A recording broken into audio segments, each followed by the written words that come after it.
नमस्कार। शिक्षा समाज की दशा और दिशा का निर्धारण करती है। दोस्तों, ये भी कहा जाता है कि अगर किसी समाज या देश में बड़े परिवर्तन करने हो तो समय के साथ शिक्षा में भी परिवर्तन आवश्यक हो जाता है। नई शिक्षा नीति लागू कर दी गई है। नई शिक्षा नीति के तहत स्कूली शिक्षा और उच्च शिक्षा को में क्या बदलाव किए गए हैं, आज इन्हीं बिंदुओं पर चर्चा करने के लिए हमारे साथ हैं समन्वयक मालवीय उद्यमिता संवर्धन केंद्र IIT BHU के प्रोफेसर PK मिश्र जी। स्वागत है डॉक्टर साहब आपका हमारे कार्यक्रम में। सबसे पहले आपसे जानना चाहेंगे कि नई शिक्षा नीति क्या है, क्या उद्देश्य है इसका? देखिए, बहुत दिनों से आवश्यकता महसूस की जा रही थी कि भारतीय शिक्षा पद्धति में परिवर्तन चाहिए जी। कारण ये था कि शिक्षा नीति करीब 40 सालों से कोई परिवर्तन नहीं हुआ था और हम कह सकते हैं कि जो मैकालियन शिक्षा पद्धति थी उसका पूरा प्रभाव अभी तक था जी। क्योंकि किसी भी देश की शिक्षा पद्धति का जो मुख्य उद्देश्य होता है वो होता है उस देश के और काल के हिसाब शिक्षा पद्धति हो, जिससे अगर कोई आदमी पढ़ाई कर रहा है, शिक्षा प्राप्त कर रहा है, तो क्या उसे समग्रता से शिक्षा दी जा रही है जिससे उसे व्यक्तित्व का विकास हो, उसे अपने अतीत के बारे में जानकारी हो, उसे वर्तमान के बारे में जानकारी हो, साथ ही साथ इतनी फ्लैक्सिबिलिटी हो कि वो जो पढ़ना चाहे पढ़ सके, और साथ ही साथ पढ़ने का जो उद्देश्य है कि वो समाज के काम आ सके, एक अच्छा व्यवसाय शुरू कर सके जी। या कुछ अच्छा सेवा कर सके। तो ये बहुत दिनों से ज़रूरत थी और उसमें भारतीयता का भी पुट हो, तो ये बड़ा अच्छा काम हुआ है। जो नई शिक्षा पद्धति आई है उसने सबका ध्यान रखा है। उसने ये ध्यान रखा है कि जो रिजिडिटी थी पुरानी शिक्षा पद्धति में, कहने का मतलब एक कड़ापन कि अगर आप इंजीनियरिंग कर रहे हो तो आपसे कला से क्या मतलब है, या कोई इंजीनियरिंग का छात्र संगीत क्यों सीखे। लेकिन कोई भी आदमी किसी प्रोफेशन में जाए, लेकिन बहुत जरूरी है कि उसके व्यक्तित्व में समग्रता हो, पूर्णता हो। और हमें नहीं लगता, जैसे पहले कहा गया था, साहित्य संगीत कला विहीन साक्षात पशु पुक्ष विषाणहीन, तो वो जो डेफिनेशन था वो डेफिनेशन यही था कि समग्र होना चाहिए। जब तक आपके व्यक्तित्व में समग्रता नहीं होगी, जब तक आपको सब कुछ ज्ञान नहीं होगा, तब तक आप किसी प्रोफेशन में अच्छा नहीं कर सकते हो। न अच्छा डॉक्टर बन सकते हो, न अच्छा इंजीनियर बन सकते हो, न अच्छा शिक्षार्थी बन सकते हो, न सुधार्थी बन सकते हो। तो जरूरी है कि पहले आप मानव बने, और मानव बनने के लिए है कि सभी कलाओं में थोड़ी सी प्रवीणता होनी चाहिए। तो इस शिक्षा नीति ने इसका बहुत ही ख्याल रखा है और उसमें इतनी फ्लैक्सिबिलिटी है कि आदमी अपने मन से, अपने इंटरेस्ट के हिसाब से सेलेक्ट कर सकता है प्रोफेशन और उसके हिसाब से आगे बढ़ सकता है। तो आधुनिकीकरण के साथ साथ जमीन से भी जुड़े रहने, यही उद्देश्य है इस नई शिक्षा नीति का। समग्रता जब मैं कहता हूं तो समग्रता मतलब होता है कि अतीत से लेके वर्तमान से होते हुए भविष्य तक देश जिस दिशा में जाना चाहता है उसकी पूरी तैयारी होनी चाहिए। लेकिन आप जिस देश के वासी हैं उसके बारे में भी आपको एक स्वाभिमान होना चाहिए, और साथ ही साथ वर्तमान में हम कैसे पूरे विश्व के साथ कंधे से कंधा मिलाकर उसी गति से चल सकें या उनसे तेज गति से चल सकें। क्योंकि हमारा उद्देश्य है, कलाम साहब ने सपना देखा था कि भारत 2020 तक जो है विश्व का गुरु होगा। ठीक है, अभी थोड़ी देरी है, लेकिन शिक्षा नीति के आने के बाद हमें लगता है कि अगर हम लोग समग्रता से कार्य में जुट जाएं तो वो दिन दूर नहीं होगा कि जब हम विश्व गुरु बने। जी डॉक्टर साहब, जो नई शिक्षा नीति में बदलाव हुए हैं, स्टेप बाय स्टेप आपसे जानना चाहेंगे कि प्राथमिक शिक्षा में क्या बदलाव हुए हैं? देखिए, प्राथमिक शिक्षा में तो बहुत दिनों से सोचा जा रहा था कुछ बदलाव हो क्या रहा था इस शिक्षा नीति में कि कुकुरमुत्ते की तरह जो आप कह सकते हैं जो प्राइवेट इंस्टीट्यूशंस बढ़े जा रहे हैं, उनके पास कोई फिलॉसफी नहीं थी, कोई विजन नहीं था, कोई दर्शन नहीं था। केवल उनको पता है कि अंग्रेजी पढ़ लिया तो विद्वान हो गया, अंग्रेजी बोल लिया तो विद्वान हो गया। और हमारे यहाँ गार्जियंस भी, कोई मेहमान भी आता है तो कहते बेटा जरा पोएम सुनाओ, तो बड़ा आनंद आता था कि बेटे ने पोएम सुना दिया। अरे बेटे को कुछ ज्ञान है, संस्कृत पढ़ रहे हैं, इंग्लिश में पढ़ रहे हैं, आपकी भाषा हिंदी है, आपकी भाषा भोजपुरी है, तो कोई बच्चा जब संस्कृत पढ़ेगा तो वो हिंदी में ट्रांसलेशन करके उसको सीखना चाहेगा, लेकिन वो इंग्लिश में पढ़ाए जा रहे हैं। तो एक तो क्या चाहिए, तो एक जो होता है ना कि एक जब प्राथमिक शिक्षा या शुरुआती LKG UKG नर्सरी की बात करें, उस समय तो बच्चे को बायोलॉजिकल क्लॉक की इज्जत करते हुए जो जैविक घड़ी है उसके हिसाब से फ्लैक्सिबल उसके पास कैरिकुलम हो, उसके पास उसके मातृभाषा में सीखने की आज़ादी हो, और खेल खेल के सीखने की आजादी, प्लेवे मेथड जो आज प्लेवे मेथड है, और उसमें आपके बस्ते का बोझ कम हो। तो ये सारी चीजें बहुत जरूरी थी और वो किया गया है। ऐसा नहीं कि इंग्लिश पढ़ना मना कर दिया गया, जो इंग्लिश में पढ़ना चाहे वो पढ़ें, लेकिन अगर मुझे इंग्लिश कठिन लगती है तो मैं अपनी मातृभाषा में पढ़ूंगा, उसमें सीखना आसान होगा, समझना आसान होगा जी। किसी भी बच्चे के लिए जो शुरुआती अगर पहले बार स्कूल जा रहा है तो अपनी मातृभाषा में अगर कोई भी चीज सीखेगा तो वो आसानी से पिकअप करेगा। इसका एग्जाम्पल मैं दे सकता हूँ कि केंद्रीय शिक्षा का या केंद्रीय जो संगठन होगा उसका रोल क्या होगा। भाई भारत बड़ी विविधताओं का देश है, उत्तर प्रदेश में कुछ और विशिष्टता है, साउथ की कुछ और विशिष्टता है, गुजरात की कुछ और विशिष्टता है। केंद्र ने कह दिया दाल बनना है, तो कहने का मतलब बनारस में दाल जैसे बनती है अरहर की बन जाएगी, गुजरात वाले उसमें गुड़ और चीनी डाल के थोड़ा मीठी कर देंगे, और साउथ वाले उसमें थोड़ा सा रसम टाइप का या सांभर टाइप बना देंगे। लेकिन कुल मिला के कहने का मतलब शिक्षा का उद्देश्य एक होगा, उसमें लेकिन रीजनल विशिष्टता भी डाली जा सके, भाषाई विशिष्टता भी डाली जा सके। तो इस सब का परिपूर्ण ख्याल रखा गया है, और इससे क्या होगा, एक सीखने की प्रवृत्ति बढ़ेगी, डरेगा नहीं बच्चा। नहीं तो बच्चा जो भी शिक्षा से डर जाता था वो डर खत्म हो जाएगा, क्योंकि वो मातृभाषा में उसकी शिक्षा नहीं होती थी, इसलिए जिस भाषा में वो सोचता है उस भाषा में पढ़ेगा। नहीं तो पता चला पढ़ किसी और भाषा में रहा है, सोच अपनी भाषा में रहा है, वो 3-3 बार ट्रांसलेशन कर रहा है, संस्कृत से इंग्लिश, इंग्लिश से हिंदी, हिंदी, मतलब वो कंफ्यूजन हो जा रहा है, तो उसकी दूरी हो गई। डॉक्टर साहब, स्कूली शिक्षा और उच्च शिक्षा में क्या बदलाव देखने को मिलेगा हमें? अब स्कूली शिक्षा में तो सबसे बड़ा बदलाव ये मिल रहा है, ये कहते हैं 6, 7, 8, वहाँ पर ये कर रहे हैं कि प्रैक्टिस, वहाँ इंटर्नशिप के कॉन्सेप्ट डाला जा रहा है।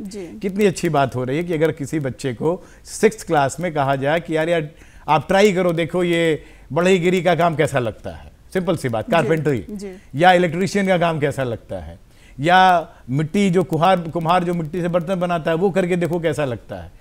तो एक इंटर्नशिप का कॉन्सेप्ट आने से क्या होता है, बच्चा अपने अंदर छुपा हुआ इनहेरेंट जो इंटेलेक्ट है उसको उजागर कर सकता है। उसने 6 में कुछ इंटर्नशिप की, उसे मजा नहीं आया, 7 में बदल दिया, वो भी मजा नहीं आया, 8 में बदल दिया, मतलब he can try his hand कि आखिर वो किस लिए बना है। क्योंकि शिक्षा में हमने हमेशा लोगों को बताया है यार पहले स्वयं को पहचानो, अगर अपने अंदर झांको कि तुम्हारे अंदर क्या काबिलियत है, उस काबिलियत के हिसाब से आप प्रोफेशन तय करो। तो अब जो फैसिलिटेशन होना है, एक शिक्षा नीति ने कहा कि आप भाई साहब फैसिलिटेट करिए, आप लर्न करिए, आप इंटर्नशिप करिए, आप वोकेशनल एजुकेशन करिए, आप कैफ्टेरिया सिस्टम लागू करिए। तो ये फ्लेक्सिबिलिटी जो है, और 6th, 7th, 8th में जो फॉर्मेटिव ईयर है, एक तो वहाँ से आप इंग्लिश सब लोगों को पढ़ना है, अच्छी बात है, क्योंकि ये इंटरनेशनल लैंग्वेज है, उसको नहीं जानेंगे तो हम विश्व में अपना स्थान कैसे बनाएंगे। और साथ ही साथ जो लर्निंग मतलब प्रैक्टिस आफ्टर प्रैक्टिस जो लर्निंग की बात है, वो एक बहुत बड़ा कॉन्सेप्ट है, और इंटर्नशिप एक बहुत बड़ा कॉन्सेप्ट है। डॉक्टर साहब, बोर्ड की परीक्षा को भी लेकर कुछ बदलाव किए गए हैं, हाई स्कूल और इंटर की परीक्षा को लेकर? अब उसमें देखिए, इसमें कंसेप्ट तो ये है कि उसे सेमेस्टर सिस्टम लाया जाए। जरूरी नहीं कि आप 2 बार बोर्ड में जाएं, एक बार भी बोर्ड में जा सकते हैं। तो 5, 3 एंड देन 4 ये कंसेप्ट है। तो उसको अभी और थोड़ी क्लैरिटी की जरूरत है, हमें लगता है। 10+2 का फॉर्मेट था, पहले 10+2 का फॉर्मेट था, अब इसको इन्होंने अलग अलग ढंग से बांट दिया है। तो वो क्लियरिटी है कि पहले बच्चा समझना शुरू करे, उसके बाद बच्चा अपने इंटरेस्ट को जानना शुरू करे, उसके बाद जब इंटरेस्ट को जान गया उसके हिसाब से वो चूज कर रहा है, लेकिन फिर भी फ्लेक्सिबिलिटी है।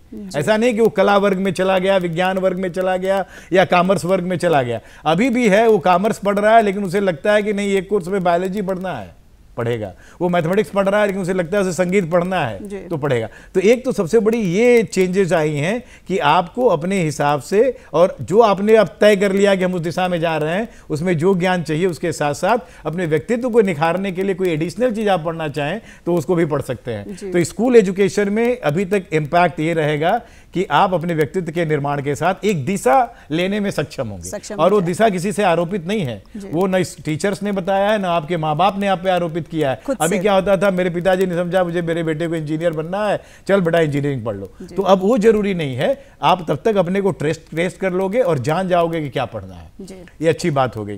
तो स्कूल एजुकेशन तक आप तैयार हो जाओगे कि किस दिशा में जाना है, क्या व्यवसाय करना है, क्या रोजगार करना है, या कौन सी नौकरी करना है, या क्या सोशल सर्विस के क्षेत्र में जाना है। ये आपको तैयार, एक प्रिमिटिव ईयर आपको रेडी कर दिया, तब आप हायर एजुकेशन में जाएंगे, यूनिवर्सिटीज में जाएंगे। जी डॉक्टर साहब, जैसा कि अभी प्राथमिक और स्कूली शिक्षा की हमने बात की, इसके बाद आता है उच्च शिक्षा। तो उच्च शिक्षा में किस तरह का बदलाव और क्या लाभ मिलेगा विद्यार्थियों को? देखिए, उच्च शिक्षा में तो बहुत ही उपयोगी बदलाव हुए हैं। जी, मैं आपको रियल लाइफ एग्जाम्पल देना चाहूंगा। IIT का बड़ा क्रेज है, खासकर भारत में। जी, हर माँ बाप चाहता है मेरा बेटा IIT से पढ़े। जी, और मैंने देखा है ऐसे गरीब बाप के बच्चे जिन्होंने अपनी पूरी जिंदगी लगा के अपने बच्चे को तैयार किया और उसे IIT भेज दिया। जी, अब वो IIT आता है तो उसे क्या लगता है एक साल में कि सर ये तो मुझे पढ़ना ही नहीं था। वो जो पूरी जिंदगी कोई सीखा नहीं, कोई चीज रट्टू तोते की तरह लगा रहा, और जब यहाँ पहुंचता है तो सर ये केमिकल इंजीनियरिंग होती क्या है, मुझे तो नहीं पढ़ना। मैंने तो एक नलकूप चालक के बेटे को देखा था, आप सोच सकते हैं, फर्स्ट ईयर आते आते उसने पढ़ना छोड़ दिया, कहते मैं तो इसलिए बना ही नहीं हूं। अब वो फर्स्ट ईयर अगर नहीं पढ़ेगा तो अब क्या होगा, अब किसी लायक नहीं रह जाएगा। सेकेंड ईयर में निकल गया, किसी लायक नहीं रह गया। बहुत से बच्चों का ऐसा कैरियर बर्बाद हुआ है, आपको विश्वास नहीं होगा, लेकिन चूंकि मैं पिछले 25-27 साल से इस प्रोफेशन में हूं तो मैंने देखा है कि कितने परिवार बर्बाद होते गए। लेकिन इसमें तो बड़ा बढ़िया आ गया, अगर आप 1 साल भी पूरा कर लिए तो आपको सर्टिफिकेट मिल गया। ठीक है, आपको नहीं पढ़ना है तो सर्टिफिकेट के बेसिस पे आप कोई एंटरप्रेन्योरियल ट्रेनिंग कर लीजिए, वोकेशनल ट्रेनिंग कर लीजिए, आप कोई कैरियर शुरू कर दीजिए। नहीं तो किसी और चीज में शिफ्ट होना है, ये भी फ्लेक्सिबिलिटी है कि आप दूसरे सब्जेक्ट में शिफ्ट हो सकते हैं। इससे ज्यादा ये भी फ्लेक्सिबिलिटी है कि आप दूसरे इंस्टीट्यूशन में भी जा सकते हैं जी। तो आप सोचिए कितनी फ्लेक्सिबिलिटी। 2 साल पूरा कर लिया, आपको बीटेक की जगह डिप्लोमा मिल गया। 3 साल पूरा कर लिया, आपको advance diploma in chemical engineering मिल गया। 4 साल पूरा कर लिया, बीटेक मिल गया। तो आप सोचिए कि क्या फ्लेक्सिबिलिटी है कि आप बीच में कभी भी छोड़ दीजिए, कोई दूसरा कोर्स ज्वाइन कर लीजिए, ये यूनिवर्सिटी छोड़ के दूसरी यूनिवर्सिटी ज्वाइन कर लीजिए। और कोर्सेज में कैफेटेरिया सिस्टम को बहुत ही तरह से प्रतिष्ठित किया गया है। तो कहने का मतलब IIT BHU का लड़का है, उसे लगता है कि यार ये सब्जेक्ट पढ़ना है, IIT BHU में कोई टीचर नहीं है, तो इसमें यह भी सुविधा है कि आप टीचर को, जब 20 लड़कों ने आपको ये अपना इंटरेस्ट शो किया कि हमें ये सब्जेक्ट पढ़ना है, तो आप गेस्ट टीचर लाइए उस सब्जेक्ट का, क्योंकि आपको पता होगा कि म्यूजिक पढ़ाने के लिए जरूरी नहीं है कि म्यूजिक में टीचर होना चाहिए। बनारस जैसे जगह में एक से बड़े बड़े उस्ताद बैठे हैं, वो ज्यादा शायद बेहतर पढ़ा लेंगे। या उसी तरह और प्रोफेशन में एंटरप्रेन्योरशिप पढ़ाना है, मैन्युफैक्चरिंग टेक्नोलॉजी पढ़ाना है, तो जरूरी तो नहीं है कि वो इंजीनियरिंग का टीचर हो।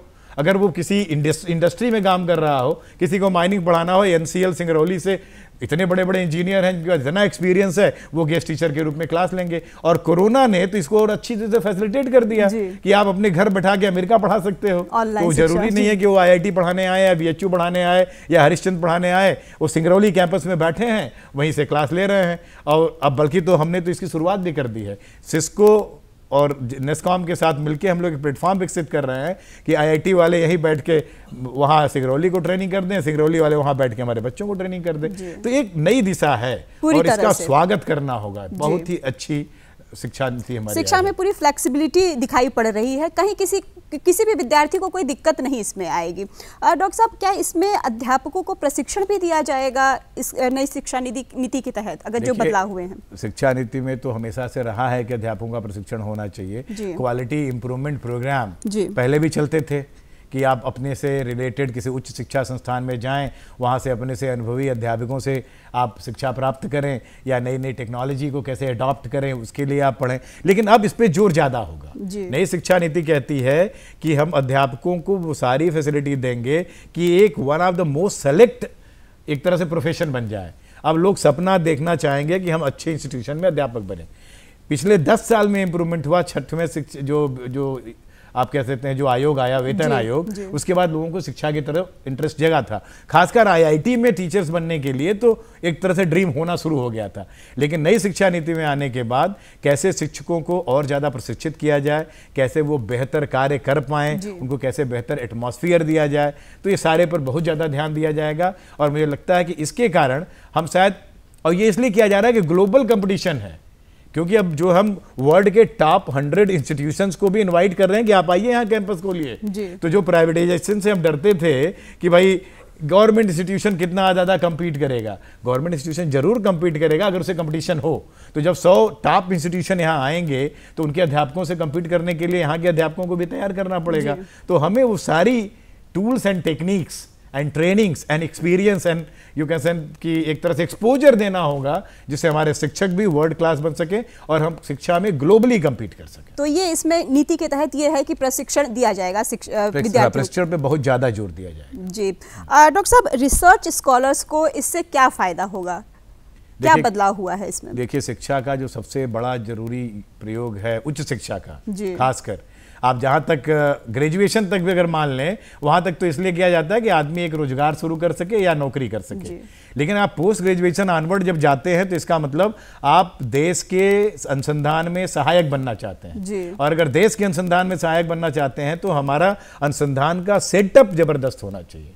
तो सेटअप जबरदस्त में क्या अभी कन्फ्यूजन था? ऐसा नहीं है कि नहीं था, हम लोग इन्वेस्ट कर रहे थे, लेकिन 0.27% आप सोच सकते हैं GDP का 0.27% रिसर्च पे इन्वेस्ट हो रहा था, जबकि और जगह 2 से 4% होता है। एक तो इन्वेस्टमेंट में बहुत पीछे थे, तो इस बार ये कमिटमेंट है कि हम इन्वेस्टमेंट रिसर्च में बढ़ाएंगे। दूसरा, जो नेशनल रिसर्च फाउंडेशन बनाया जा रहा है वो क्या एमलगमेशन होगा, जो इतनी ज़्यादा एजेंसीज थी, DBT, DST, UGC, CSIR, तो एक कन्फ्यूजन होता है कि हम कहाँ जाएं। हमें कोई रिसर्च करना है तो लोग कहते थे यार किस पे ज़्यादा लागू होगा, अरे ज़रूरत ही नहीं है, आप NRF के पास जाइए, NRF तय करेगा कि आपको कहाँ जाना है। तो एक तरह से एक सेंट्रलाइजेशन इसलिए नहीं कि हम सबको अपने हाथ में ले रहे हैं, इसलिए कि आपको हम सही दिशा में आगे भेज सके। तो रिसर्च पे एम्फेसिस ज़्यादा बढ़ने जा रहा है, रिसर्च पे फंडिंग बढ़ना जा रहा है, रिसर्च में कैसे लोग आवे, सीड फंडिंग का कांसेप्ट बहुत और ज्यादा बदलाव है और विद्यार्थियों को इससे बहुत ज्यादा फायदा होगा। विद्यार्थियों को, शिक्षकों को सबसे ज्यादा फायदा। जो सीड फंडिंग का कांसेप्ट है, जो नए शिक्षक आते हैं, मान लीजिए वो किसी ऐसे इंस्टीट्यूशन से आए हैं जिससे उनका रिसर्च एक्सपोजर बढ़िया नहीं है, तो जब आप उनको सीड फंडिंग दी जाएगी, उनको दिशा दिया जाएगा, तो जब बढ़िया रिसर्च करेंगे तो अपने बच्चों को भी रिसर्च कराएंगे। तो ultimately overall improvement in research infrastructure and research education. Doctor साहब, एक लास्ट क्वेश्चन आपसे ये जानना चाहेंगे कि रोजगार परक जो शिक्षा होती है इसमें कितनी सहायक होगी ये नीति? ये तो शुरुआत हो गई थी पहले से, हम कह सकते हैं 14 के बाद हो गई, जब स्किल इंडिया की बात आई, स्टार्टअप इंडिया की बात आई, स्टैंडअप इंडिया की बात आई, मैन्युफैक्चरिंग की बात आई, लेकिन इसमें इन्होंने वोकेशनल एजुकेशन और एडल्ट एजुकेशन को भी समाहित किया है। जी जी। तो वोकेशनल एजुकेशन, एडल्ट एजुकेशन का मतलब हर आदमी जब चाहे पढ़ सके, जो चाहे सीख सके, बहुत फ्लेक्सिबिलिटी है।